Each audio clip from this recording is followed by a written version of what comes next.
साल गुजर गए। डेविड अब न्यूयॉर्क के एक आलीशान अपार्टमेंट में रह रहा था, हर सुख सुविधा से भरपूर।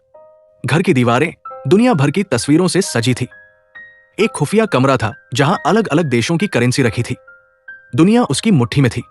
एक दिन वो गायब होकर लंदन के एक बार में पहुंचा। वहां एक खूबसूरत लड़की दिखी और बिना सोचे समझे वो उसके पास प्रकट हो गया। ये सब किसी ने देख लिया था। ग्रिफिन नाम के एक आदमी ने। डेविड की जिंदगी एक अजीब आजादी थी। सुबह लंदन, दोपहर फीजी के समंदर में, शाम मिस्र की किसी चट्टान पर बैठकर खाना। पर इस आजादी के पीछे एक खतरा धीरे धीरे करीब आ रहा था। एक जंगल में एक जंपर भाग रहा था, बार बार गायब होने की कोशिश कर रहा था, पर उससे एक तार जुड़ी थी जो उसे रोक रही थी। और तभी रोलैंड आया। उस जंपर ने पूछा, तुम क्या चाहते हो? रोलैंड का जवाब सीधा और ठंडा था, जिनके पास भी ये शक्ति है उन सबको मरना चाहिए। और उसने चाकू मारकर उस जंपर की जान ले ली। डेविड अपने न्यूयॉर्क के घर पहुंचा और देखा कि रोलैंड वहां पहले से मौजूद था। उसने कहा, वो बैंक चोरी की जांच कर रहा है, पुलिस में नहीं है।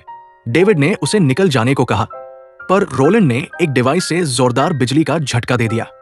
डेविड गायब होने की कोशिश करता रहा, पर हर बार बस कुछ कदम ही जा पाता था। रोलैंड ने एक तार शूट करके उसे जकड़ लिया, पर डेविड ने हिम्मत नहीं हारी। एक दीवार पार करके तार काटी, पैसों के बैग उठाए और गायब हो गया। वो सीधे पिता के घर, अपने पुराने कमरे में पहुंचा। विलियम ने उसे रोकने की कोशिश की, पर डेविड ने कहा, चिंता मत करो, और एक बार फिर गायब हो गया। अगले दिन डेविड मिली को ढूंढने निकला। उसे एक बार में काम करती दिखाई दी। वही मार्क भी था और दोनों में झगड़ा हो गया।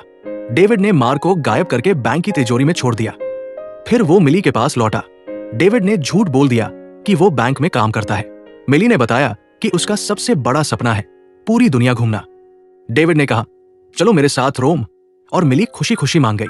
इन दोनों के पीछे ग्रिफिन छुपकर सब सुन रहा था। कुछ ही घंटों में डेविड और मिली रोम में थे, कोलोसियम के सामने एक सपने जैसे पल में। शाम को डेविड उसे कोलोसियम के उस बंद हिस्से में ले गया जहां आम लोगों की पहुंच नहीं थी। गार्ड से छुपकर हाथ थामे घूमते रहे। वहीं उनकी मुलाकात हुई ग्रिफिन से। उसने बताया कि उसके पास भी यही शक्ति है। वो अपने जैसे लोगों को जंपर्स बुलाता था। उसने डेविड को खबरदार किया, पैलेडिन्स नाम के लोग हमें खत्म करना चाहते हैं, और सावधान रहने को कहा। उसी वक्त 2 हथियारबंद पैलेडिन्स आ गए। जमकर लड़ाई हुई। डेविड भागने की कोशिश करने लगा, तभी एक बिजली की तार ने उसे जकड़ लिया। पीछे